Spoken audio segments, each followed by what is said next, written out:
ये कनिया ये एखन तक अहाँके भानस नहीं भेल हन आइ बुझल नहि छला जाय मंदिर जायके छै तऽ भोरे जे उठि कऽ अहाँ एक रत्ती खाना पीना बना लेने रहितियै तहन तऽ एखन मंदिर अहूँ ने चलितियै ई कोन बात भेलै।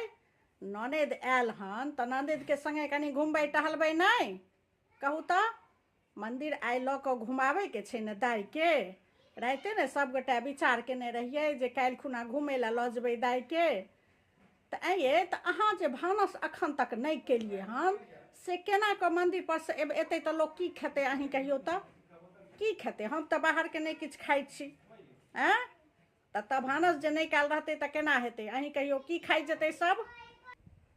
हम ओ बच्चा सबके तैयार करऽ लगलिए ओहो सब ने घुमै लए जेतै तऽ कनि खानामे लेट भऽ गेलै बना लै छियै हैया तुरते। नहीं तऽ ई सब जाउथ ने घुमै लए हम सब चीज कऽ के रखबनि खाना पीना सब बना कऽ हम रखबनि। हाँ ई सब घुमै लए चलि जाउथ मंदिर सब चलि जाउथ आ हम नहीं जाइ छियनि हम भानस भात सब कऽ के राखै छियै।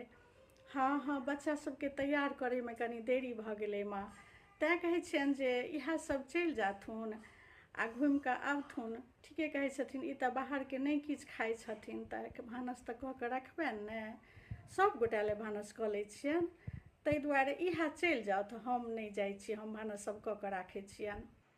मने देख लियौ अहाँ नहीं जेबै आ हम सब चलि जइयै मने एको रत्ती शौख नहीं छै जे साउस संगे आ ननद संगे एक रत्ती घुमै टहलै लए जाय।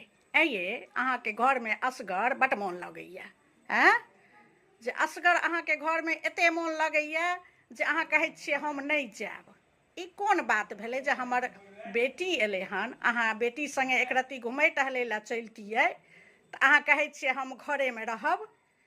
एको रत्ती एकरा इच्छा नहीं होइ छै जे साउस आ ननद संगे कनि घुमै टहलै लए जाय कनि की कहै छै आगत भागत करी कनि आगू पाछू करियै बस घरेमे मोन लागैया हिनका।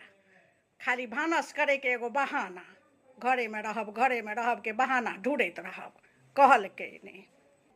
माँ एना किया तू भौजीके बजै छही ओनाहिते हुनका हमरा अयलासँ एतेक काज बढ़ि गेलै हन और ठीके छै ने मने तू बाहरके नहीं खाइ छही आ भौजी खाना अगर बना कऽ रखथुन तऽ ई तऽ ठीके छै ने माँ। मंदिरे तऽ जायके छै चल ने हम तू जाकऽ आबि जाइ छी बच्चा सबके लऽ लै छियै आ भौजी खाना बना कऽ रखथिन तऽ ई तऽ ठीके बात छै ने एक रत्ती हुनका आरामो भेट जेतनि। एना लोक नहीं बाजै छै माँ कनि कनि गो बातके तू एतेक बड़का बना दै छही आ हम आयल छियै देखै